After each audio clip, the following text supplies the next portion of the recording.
Welcome to episode 243 of Real Health Radio. You can find the show notes and the links talked about as part of this episode at 7, so the word all spelt out, seven-health.com/243. Before we get started, I want to mention that I'm currently taking on new clients at the moment. I specialize in helping clients overcome eating disorders, disordered eating, chronic dieting, body dissatisfaction and poor body image, exercise compulsion and over-exercising, and also helping clients get their periods back. If you want help in any of these areas or simply want support improving your relationship with food and body and exercise, then please get in contact. You can head over to seven-health.com/help, so HELP, and you can then read about how I work with the clients and apply for a free initial chat. The address again is seven-health.com/help, and I'll also include that in the show notes. Hey everyone, welcome back to another episode of Real Health Radio. I'm your host, Chris Sandel. I'm a nutritionist that specializes in recovery from disordered eating and eating disorders, or really just helping anyone who has a messy relationship with food or body or exercise. And this week on the show, it's a solo episode and it's me doing a life update. This is the 7th time of doing one of these. The last one was back in August 2021, and there's a lot to catch up on. I made reference in my end of year roundup with my favorite books and documentaries and that kind of thing. I made reference to a couple of things that had happened, and I definitely want to go into it in more detail here. So to start with, back in November, it was very early November, Ali was out or just about to ride her horse, and she just got on, and she then got bronked off her horse and landed on her elbow and her head, and she went to hospital and they gave her an x-ray, and she was initially told that they just couldn't see anything on the x-ray, and all the people in the hospital were like super excited to have a look at the x-ray because her whole elbow had swollen up to the size of a grapefruit. And so they were really excited to see, and were expecting to see this really, I think to use the words of one of the people there, this really gnarly x-ray with suspected really badly broken bones. And when they looked at the x-ray, they just couldn't see anything. And they said to her, look, we don't know what's happened. It doesn't look like anything's broken. We're going to put you in a cast, and then we'll have a consultant call you on Monday, because it happened on Friday. And so she went away, obviously in a lot of pain, but thinking, okay, maybe I've dodged a bullet here. Maybe this thing isn't going to be as bad as I originally imagined. And that night we were meant to be going to a hotel, like a spa hotel for my birthday. That then didn't happen, that we called off. I was also planning on going to Portugal the following week for the first time going overseas since the pandemic, and to go and see a friend and hang out with him for a week for my birthday. And that also didn't happen. But yeah, she then received a call back on the Monday. And when she received the call, the person was not in the same agreement as everyone else when they looked at the x-ray. They said, look, we can see some bone fractures as part of it, and what we think is that you've done something with your tricep, and that we want you to come in and have an MRI so we can confirm what's going on. And she did that, and it confirmed that she had a tricep avulsion fracture. And basically what that means is the tricep, as the name would suggest, tri is 3. So there's 3 bits of muscle that are then attached to your elbow, and they had been torn away from her elbow. I think 2 of them had been torn away, and the other was hanging on by a thread.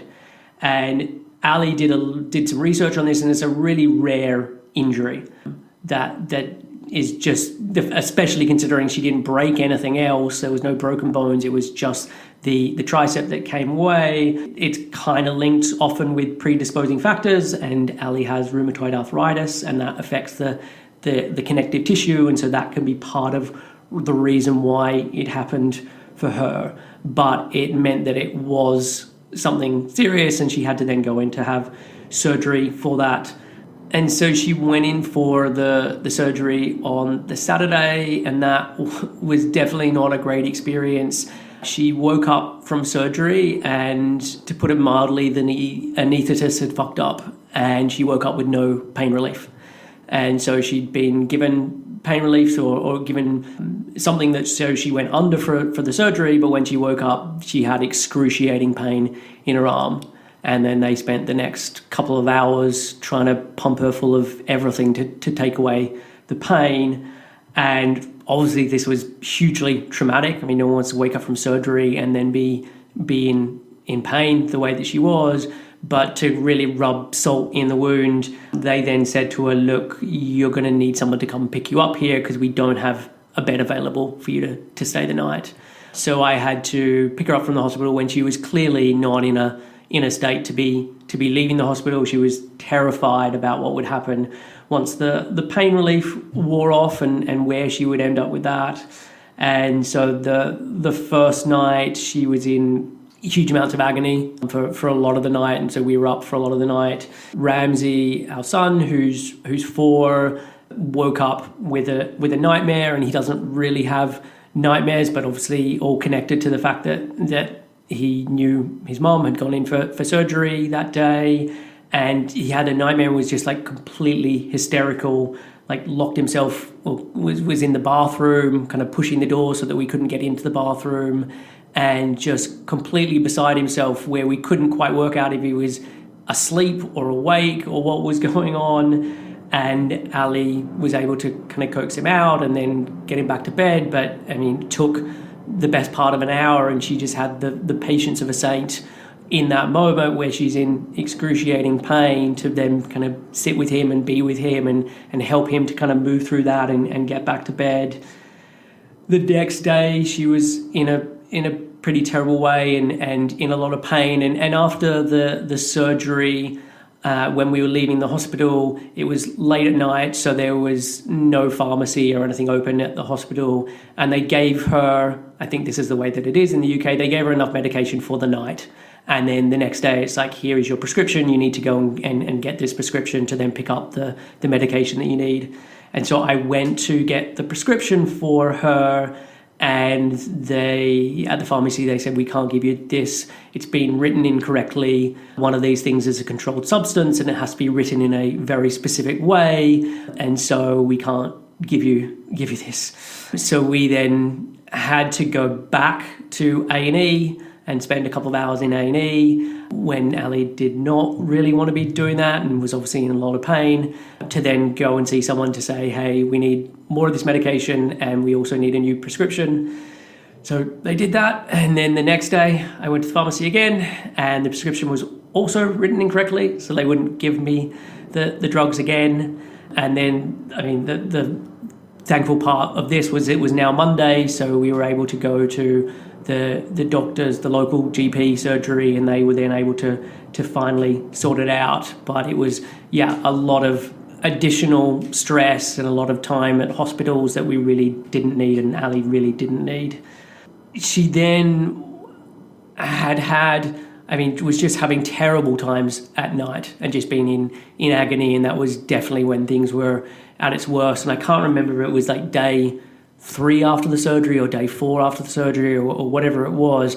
I said, look, why don't you just have more of the medication at nighttime? Like, she was having way less than what she'd been prescribed. And so I said, look, I will set an alarm and I'll get up at midnight and I can give you the medication, and then hopefully you'll finally be able to get a better night's sleep, because she was just functioning off very little amount of sleep.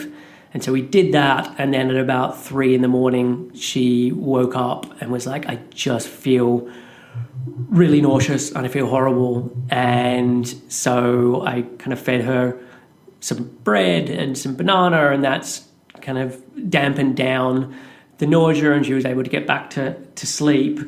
And then woke up at, 7 or 8 a.m. and then proceeded to be sick and was vomiting then for the next 8 to 10 hours. And then after that point, she just could not take any pain relief. Anytime she tried to take anything, even paracetamol or ibuprofen, it would just make her nauseous and vomit. And so basically from about 4 days after surgery, she was then just dealing with the pain and wasn't able to take any pain relief.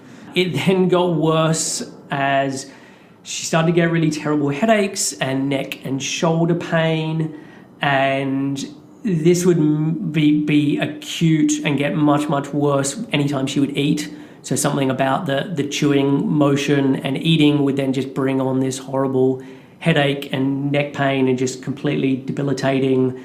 And we went and started to see her osteopath, and she's seen him now for the last 5 or 6 years and has been great with so many different things. And he just looked at it and said, look, your whole neck and head is out of alignment. And so it's likely that she had concussion and whiplash from falling off the horse that just hadn't been picked up. And this just, got really bad about sort of 4 or 5 days post-surgery. And then really for the next many weeks, she would just be going to the osteo once, sometimes twice a week. He would be correcting it and slowly making improvements, and then it would slowly kind of slip back. And it was getting better, but it was just this kind of 2 steps forward, 1 step back process. And so that was just where we lived for a long time. And it was just a really terrible time with her and how it was feeling. And it was awful. Like, she had a one day where she was finally, and I think this was about, 3 weeks in, 4 weeks in, finally started to feel a little better. And then she had a fall and she caught her whole weight on her bad arm, and then that swelled up again, and she was in then agony for another couple of days. And then there was a lot of worry about, have I completely undone the surgery? Have I ripped off the tricep that had just been reattached to the bone? And we just didn't have a very good experience in terms of the aftercare with the NHS. So 2 weeks after she went back, and they were meant to then put a brace on her arm, and that appointment lasted all of about 6 minutes. She felt very rushed by the guy. The guy was moving her arm, creating huge amounts of pain. She didn't feel like she was able to ask him anything. And then they put on this very heavy, cumbersome brace on her arm that was so big that you had to really tighten the straps to the point where it was causing lots of pain and lots of swelling. And this was like just worse than her when she was in the cast, or potentially worse than her with nothing on. And so, with that then caused its own issues. And it was about at this point, or shortly after this point, that Ali's mum came down and stayed with us. And this was just a huge help. And between kind of Ali's lack of right arm, which is her dominant arm, and all of the debilitating headaches and the pain and just her being completely exhausted and really just not being able to function, it was, we were desperately in need of some help. And she stayed for 3 weeks, and it was just, I'm so grateful that she was able to come down and be with us in that way, and to be able to look after Ali, to be able to be with Rams at points when I wasn't able to be there. And it was the assistance that we really needed. And then, as I said, we didn't really get great follow-up support from the NHS. And so we just decided to go private, because we just, it didn't feel like we knew what direction things were going. And Ali was very concerned about the fact that she'd had a fall and that there was still huge amounts of swelling and pain and what all of that meant. And so she had an appointment, and the appointment was great. They did an x-ray as part of it, but as part of the x-ray, that was still somewhat inconclusive. And she was told, look, we need to do an MRI, but that can't happen for a couple of weeks, and we will then know whether the surgery's been successful or not. And so that was then a pretty worrying time for a couple of weeks where she just really didn't know what had happened. And so finally she was able to get the MRI, and that was then able to confirm that everything is as it should be and it's healing properly. And so that was a really big relief. And this is something that's going to take a long time, and to get her full strength and range of movement back, we're looking at the 9 to 12 months from the surgery. And at this stage, Ali is like mostly back to her usual self, like emotionally at least, and energy wise and that kind of thing. But there is still pain. There is still limited range of movement in terms of being able to bend her arm properly and straighten her arm properly. And she's not allowed to use her arm to lift up anything. And so it's going to take time for all of that to correct and to her to build up her strength. But we are feeling positive about that, and she is noticing improvements. And one of the things that happened as part of this is that Ali then rehomed her horse. I think when she realized that she was then looking at the fact that she isn't going to be riding for the best part of a year, she made the decision that she needed to part with the horse. And this was a really, really tough thing for her to do. And it was something that she wrestled with and then made the decision. And still there was a lot of, and probably still is, a lot of grief around that. And she'd spent 3 years getting the horse to a really good place, and she was just kind of getting to the point where she was starting to have more fun and enjoy herself, and then the accident happened. But I think, and it was interesting, Ali and I had a chat about this earlier this week, it's been a real blessing. And she is really happy that she's had this kind of lesson in being able to let go, but also she's noticed how much she's enjoying the extra time and space, and that there isn't the added stress of having to get to the horse X number of times a week, and that being the thing that was sort of monopolizing so much of her time, and the fact that when she would be there, Ramsay wasn't particularly enjoying it, and there was this undercurrent of stress that this thing was creating that I was aware of, but if I kind of mentioned it, it kind of fell on deaf ears. And it was only really through experiencing this that she was able to realize how much of an impact this was having.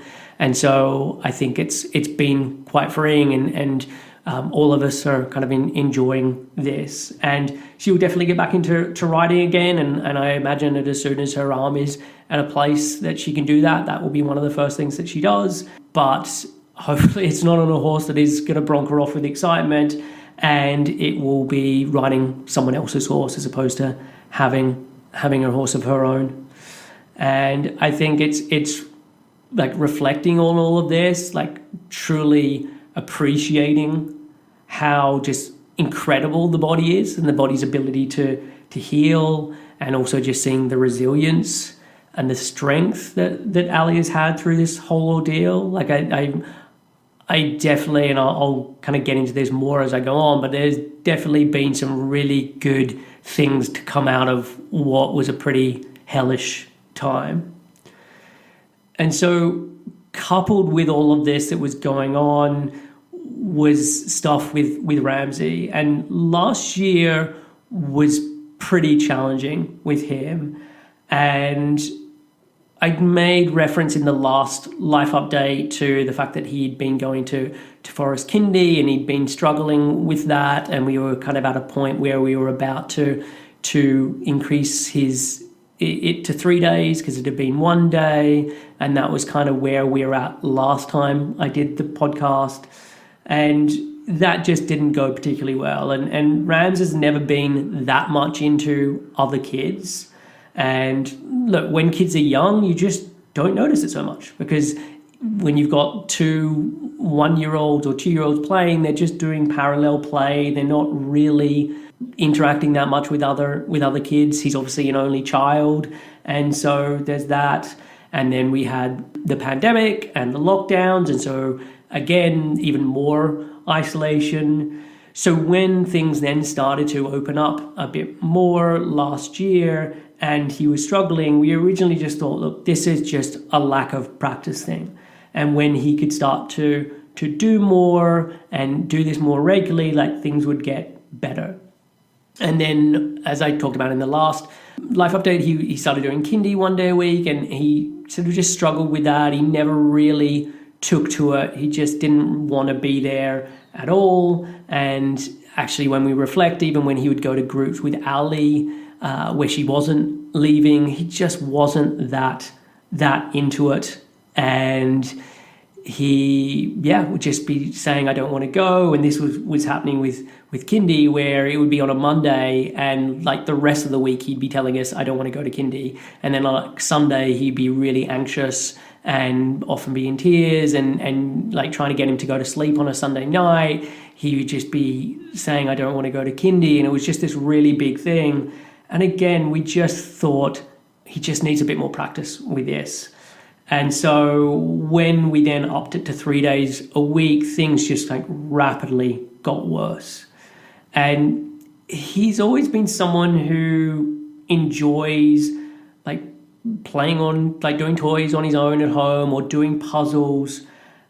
And what happened in September time and then October and November was he just became like unable to just be with himself. Like you could just see this chaos within him. And he would try to say, for example, like listen to music on our phone, but he just couldn't even get through a song before he'd be then skipping on to the next thing. Or he'd be trying to watch a show on TV, and he'd spend like 45 minutes trying to pick a particular episode to watch, and then he'd start watching it, and then there'd be some, like halfway through, he'd want to flick to another episode. Like there was just this chaos within him where he just couldn't make it through any activity. He just couldn't be. And even though that was happening, he would be constantly reaching for distractions. So he'd be always wanting to ask for our phone, or always wanting to ask to turn on the television, but then not being able to actually enjoy that experience. And we'd always known that he is highly sensitive. And one of the characteristics of this, and one that he's always displayed, was this real kind of pause and check. And we would never have to worry about him jumping off a table or doing something where he was going to injure himself, because he was always really measured. Like we would go rock climbing with him, and by the end he was a great rock climber, but to start with, he'd always climb up a little, then come back down, then climb up a little bit more and come back down. And so if you saw him at the end and where he could get to and what he can do now, you'd think like, oh wow, he's fearless. But he is really not. He's just very measured. He would just be methodical about practicing it again and again and again. And what happened during this period was his impulse control just completely disappeared. And so he then would become really dangerous with this. Like we would be standing next to a road, and he would be intentionally wanting to walk into oncoming traffic on his bike. Or you'd be heading towards a road, and you would have to be in front of him because he was just going to ride out straight onto it. And it was like there was no filter. Like if anything would come into his mind, whether it's like, I'm going to throw this plate at the wall, or I'm going to throw the washing into the stream, it would just happen. Like unless we could get there in time and intervene, it would just happen. And like it was just heartbreaking, like watching him, because he was just in this constant state of struggle and unease. And like every moment was just a challenge, and he was just unable to be the kid that he'd been. And for us, it was so hard because there was just like explosion after explosion where he would then be inconsolable and things were being broken, and there just wasn't really much of a moment of peace. Like where every meal was, there would be plates flying, and every activity where it felt like it was going well, something would just explode. And so it got to the point where I've read so many books on child development. So same with Ali, like we have, and before this was going on, like this is something we've been really interested in and prioritize. And so we were very much at our wit's end of just like, we don't know what to do here, and we really do need some help. And so we reached out and found a psychotherapist, a child psychotherapist, and we had some sessions with her, and it was just sessions for Ali and I to kind of understand what was going on and get some ideas and recommendations. And it was really interesting in terms of the first session.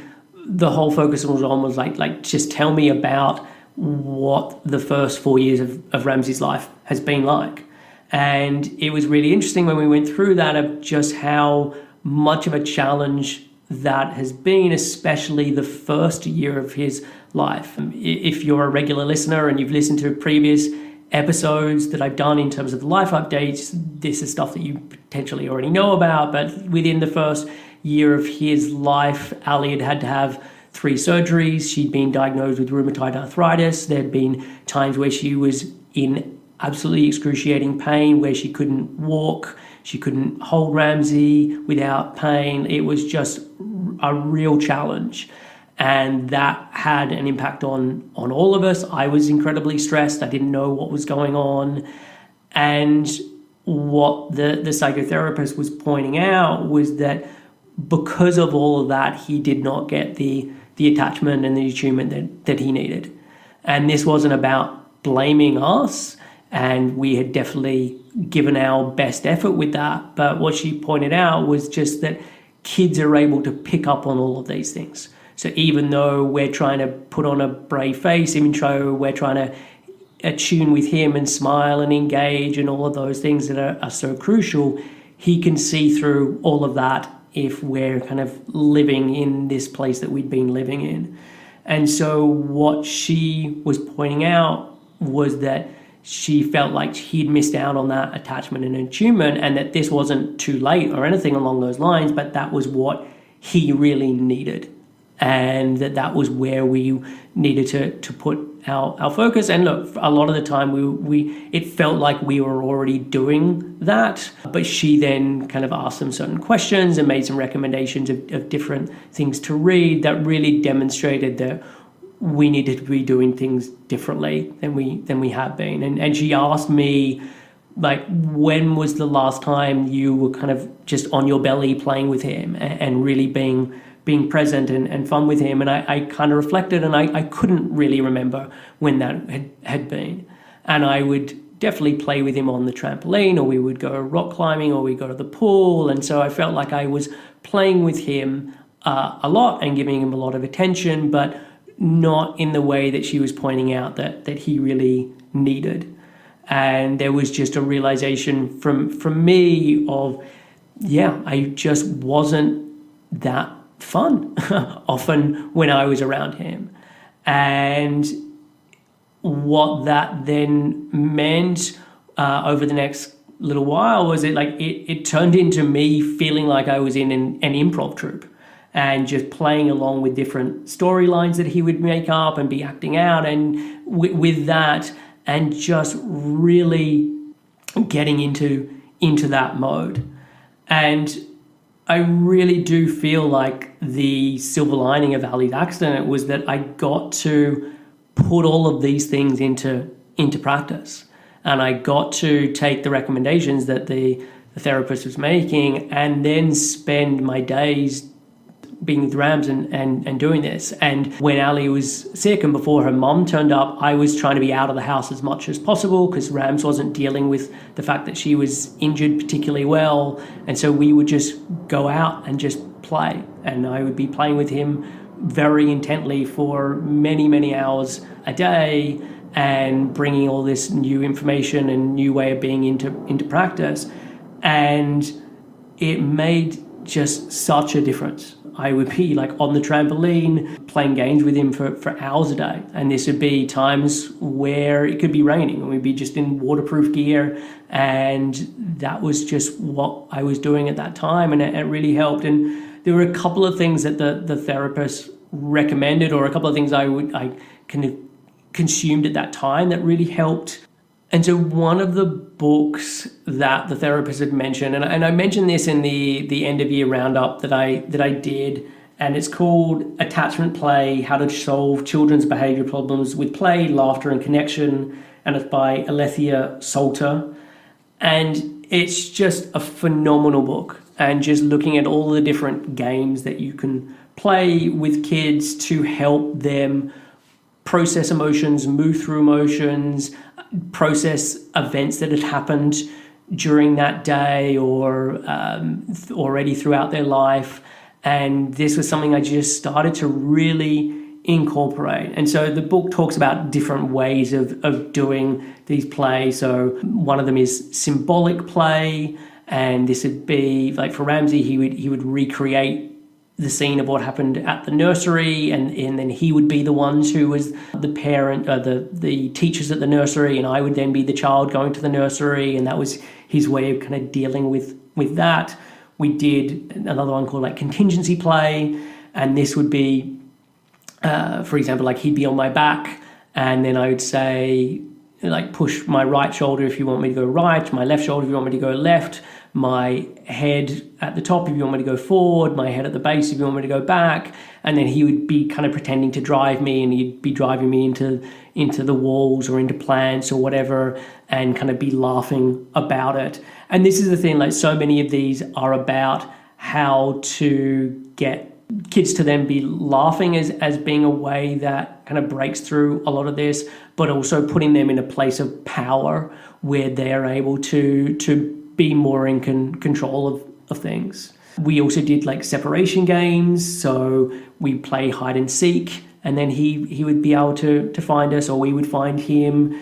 It got to the point where we'd be able to do this in the dark, so we'd be outside in the dark playing with torches.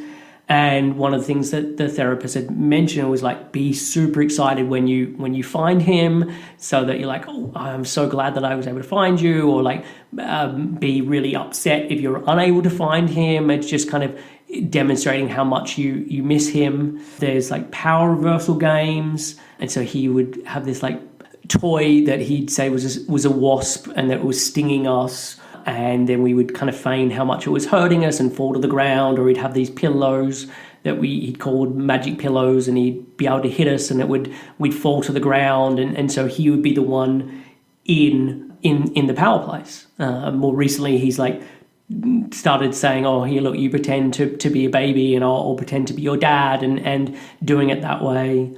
There are regression games.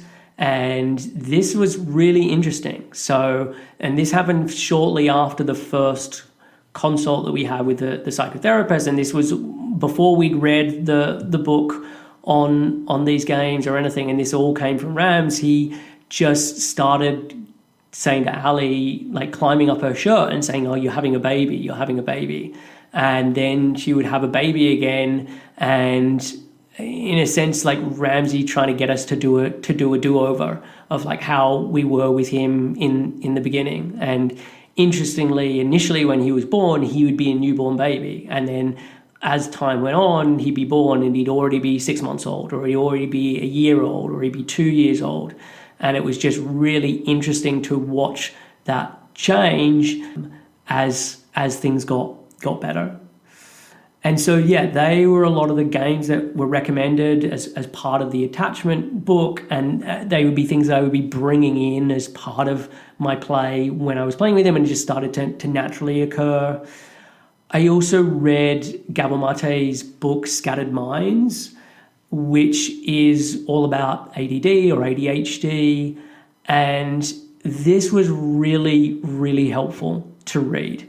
And what he talks about with ADD is that the two things that sort of set the stage for ADD, if it's going to occur, is someone who is a highly sensitive individual, which Ramsay definitely is, and for someone who then didn't get the attunement or attachment that they needed when they were a child. And again, this was definitely what the psychotherapist had pointed out had occurred. And it was really interesting to just watch how much of what Gabor was talking about in that book was then playing out with Ramsay, like just his inability to kind of sit and be, and the kind of chaos within him, the impulse control issues, like it just all made so much sense. And what was then also interesting was then when we started to do these different things to kind of reattach and to help with that, how much all of this stuff just started to disappear and to change. And he's now back to a place where he does have more impulse control. It's not that that's completely fixed, but it's like 95% of the way there. Like, I never feel particularly concerned now when I'm walking towards a road with him, because he isn't in that same impulsive mode. And so it was just a really helpful book to read during that process. And then the final one that I read, which was less specifically about this, but just had a bit of an impact on me, was Dave Grohl's memoir called The Storyteller. And just one of the things that he talked about was how much of just a goofball he is with his kids, and how much he loves spending time with them, but like very much being like them and being silly and all of that. And yeah, just made me reflect that hadn't necessarily been my way of being when I'd be with Rams, or at least not for much of the time. Like, I was often in sort of adult mode of like, come on, quick, we need to get out of the house, we need to take the dog for a walk, or quick, we need to get to the shops and get the shopping, or okay, I've only got 10 minutes and then I need to get back to work. And so there was always kind of me focusing on the things that needed to get done and less being just in that play mode. And look, it can't always be the case that I have all the time in the world, but there was a lot of occasions when my way of being was having a really big impact on Ramsay, and it didn't need to be the case. And it was really interesting. There was someone who kind of pointed out to me during conversation of like, I think Ramsay is a mirror of you. And it really hit home, because I think the more I've looked into this and noticed, like, I think it is very true. Like, I think I started to notice how much I had anger and I had resentment, or I had frustration. And when I was in that state, he would mirror that and would feel that. And that's where there would more likely be an explosion, or things would go off the rails.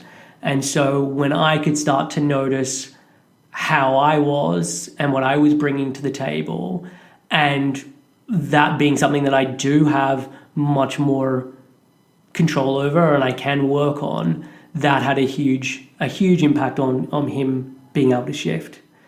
And yeah, all of these things then started to just change the way that he was. And it was really incredible in the 3-week period from when Ali's mom, Nana, was here. The difference from when she turned up to when he left was just huge. And so many things that feel like they weren't connected just started to happen because that impulse control changed, and because he didn't feel so chaotic. So he was able to just sit down at the table for meals. He'd have an ability to move through situations when we would say no. So no, you can't watch TV, or no, you can't have an ice cream, or whatever it may be. When that would happen previously, that would be just a complete meltdown. Whereas now he was able to deal with a no and move on, and it wasn't a big thing. Just the ability to be able to transition from one thing to the next. There would be times where I'd be playing on the trampoline with him, and then I'd say, okay, I need to go and do something else. And that was just, he was unable to deal with that. Whereas now that had all changed. And yeah, he just went back to being able to do a lot of the things he could do before, in terms of sit down and enjoy watching TV, or sit down and put on an audiobook and just listen to an audiobook, or sit down and he will do 5, 6, 10 puzzles in a row, or sit down and play Lego for a couple of hours. And it was just, yeah, incredible for him to be able to make that shift. And obviously, to start with, I was having to spend so much time with him and be really intense with that time. And now he still needs that, but he needs that in less quantity than he needed before. And when he then gets that and his cup is filled with that, he's then able to go off and do things on his own, and he enjoys doing things on his own again. And so, yeah, it's been just such a huge transformation in him. And we wanted to do it in the right way. Like, I didn't want to just get compliance. Like, I didn't want just our lives to get easier, but underneath the surface, there's a lot going on that we're now just not in touch with because I got really authoritarian and shouty and all of that. And so, yeah, we've very much been of the way of parenting the whole time of like all emotions are welcome, even anger. It's not that we're going to ever tell you to stop crying or anything along those lines. We want you to be able to feel the full range of emotions and then learn ways to either sit with that discomfort or move through them, but move through them in healthy ways and ways where furniture and people are not getting broken. One of the other things that has then been helpful with this is that we started with a new nanny, and she started in the January time, and we actually started looking for someone who then had real experience with child development, who has worked in schools with kids with ADHD and with autism, and just having someone who isn't just, oh, I enjoy looking after kids, but someone where they really do have a background in this stuff, and this stuff is a passion for them, and they're very interested in reading more and learning more. And it was great when she first turned up within 5 minutes of her sort of interview to see how she would do with us. And with Rams, she was like crawling around on the floor with Rams and I, pretending to be a cat. And within about 20 minutes, she was playing hide and seek with us, and Rams was like, here, come, and going and hiding with her for hide and seek, something he would never normally do with a new stranger. And so, yeah, from kind of day one, it was great, and they just got on really well. And so she's now helping out twice a week. And yeah, it's just made a really big difference to have someone who really knows what they're doing with their stuff and is able to not just look after him, but help him really develop. And he still can be exhausted from social situations. So like we went rock climbing probably a couple of weeks ago, but it was like the first time in ages. Like anytime I'd ask about that, he was like, no, I just don't want to go. There's too many people. But we then went, and we were there for about an hour, and he enjoyed it. And then the next day he was like, it's a pajama day. I don't want to leave the house. And so just being in that environment had a real impact on him. But it is improving. I mean, more recently, we have been going to the park more, and he's starting to interact with other kids. There was a really lovely situation that happened when we were at the park where he had been playing just with Ali and I for most of the time and really not interacting with anyone else. And then this girl came over and started to try and play with him and with the thing that he was playing with, and you could kind of see that he didn't know what to do, and it just kind of all became too much, and he just started kind of kicking out. And so I kind of grabbed him and kind of pulled him down, and then he went to Ali and just kind of burst into tears and just sobbed, and did so for a while. And he then kind of moved through it and went back to playing what he was doing. And then the little girl came over again, and she must have been, I don't know, 5 or 6. And she was just, for whatever reason, was not put off by the fact of what Rams had done before. And then this time when she joined him, he interacted with her and played with her. And it was just this first time that we'd been able to see him be able to do that really ever. And it was really beautiful, and I'm really so grateful that girl, for whatever reason, came back over. But it was pretty transformative. And then a little while later, some other kids came over, and he was able to interact a little with them. And kind of since then, we had some people come over on the weekend that had some kids, and Rams had previously protested to that and said, I don't want anyone coming over here with kids. And he was able to spend time with them and actually enjoy them being here. And when they left, he said, oh, when can they come back? I want to see them again. And so it's just been, I mean, maybe if you've got a child and you haven't gone through any of these things, it may sound like really small and like, wow, he's playing with someone, who cares?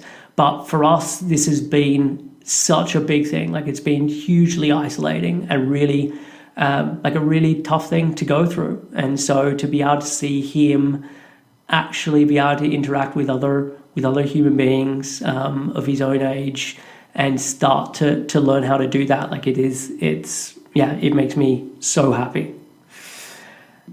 And so finally, just in terms of me, like my stuff, I actually feel really proud of how I've been able to handle things over the last couple of months.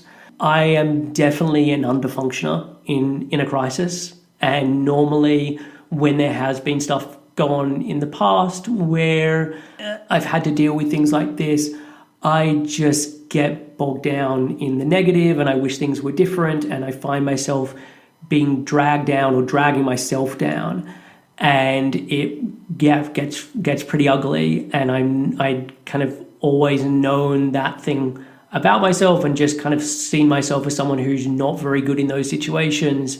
And actually this time round, I was really happy with the fact that didn't happen, and that even though I was spending so much of my day engaging with a human who was having tantrums and meltdowns and was not the easiest to engage with for that amount of time, and then spending a lot of the night being awake and being with Ali, I was just able to keep going. And I'm really grateful that I was, and I feel really good that was able to happen. And it feels like we've had a really dark couple of months and that we have finally crawled out the other side. And this, is kind of combined with the pandemic and how long all of that's been going on. Like, I'm really at a place now where I'm feeling like I want to be prioritizing all of the things that I kind of missed out on. And some of that is definitely self-care and doing things that are about looking after me. And some of that is about just having fun and joy, etc. It was really interesting having the time off work. So I had to take off, I think it was 3 or 4 weeks when Ali was injured first, to look after Ramsay. And having that time off just allowed me to notice how much work can affect me. And despite how stressful the situation was, obviously with Ali, when I had cancelled everything in terms of work and all I had to focus on was Ramsay and be in the moment, it was actually really healing. And it was actually after the initial stages where he was starting to move and get into a better place, like, it was really enjoyable. And I actually had a huge amount of fun doing it. And I just noticed how helpful that was for my own mental health and my own well-being, and just how much, I been under stress and living in a way that wasn't conducive to being a kind of happy, stable human being. And I just had acclimatized to that place for so long that I just didn't realize how much it was impacting me. And really having that break was the thing that allowed me to notice what was truly going on. And so it really has had a positive impact on me. Like, it's a really weird thing to say that after all of this darkness that has happened over the last nearly year with Rams and the last handful of months with Ali, that I'm actually grateful for it. Like, I would not be the parent that I am if that hadn't happened. I would not be the person that I am if that hadn't happened. Like, it's allowed me to truly learn what it means to be in the present, and being able to just notice how things are affecting me much more than I was able to before. And so, I'm kind of seeing this as a really beneficial time, and I'm really bizarrely glad that things have happened the way that they had. And as I said, like, I am now taking more time for self-care. I've had a number of massages, which have been incredible. Found a person who I think has given like the best couple of massages I've ever had. So that's been really great. I've started getting into yoga, and I'm doing Kundalini yoga once a week. I've started seeing friends more. So I've been up to London now a couple of times this year already, and the goal is to go up every month and see people. Starting to have like date days with Ali again, like just speaking to friends and my parents and siblings more than before, like just doing all of these things that had really fallen away from my life. And it was just the kind of wake-up call that I needed through these incidents to make me reevaluate how I'm spending my time. And I mentioned on a recent podcast the book 4,000 Weeks, and I think that has had a profound impact on things as well, and definitely came at the right time. But yeah, all of what has happened over the last 6 months has really had a positive impact, and sort of out of the darkness has come that. So that is it for this life update. Yeah, there's been a lot that has happened, and despite the heaviness of it and the darkness, it has led to a lot of really beneficial things. And so I'm at a point now where I'm feeling very grateful about everything that has happened and where things are now heading. So as I mentioned at the top, I've opened my practice again to new clients. If you want help with an eating disorder or disordered eating or chronic dieting or body image or really any of the stuff that I regularly talk about as part of this show, then please reach out. You can head over to 7-health.com/help, and there you can find out more information. I'll be back next week with another episode. Take care, and I'll catch you then.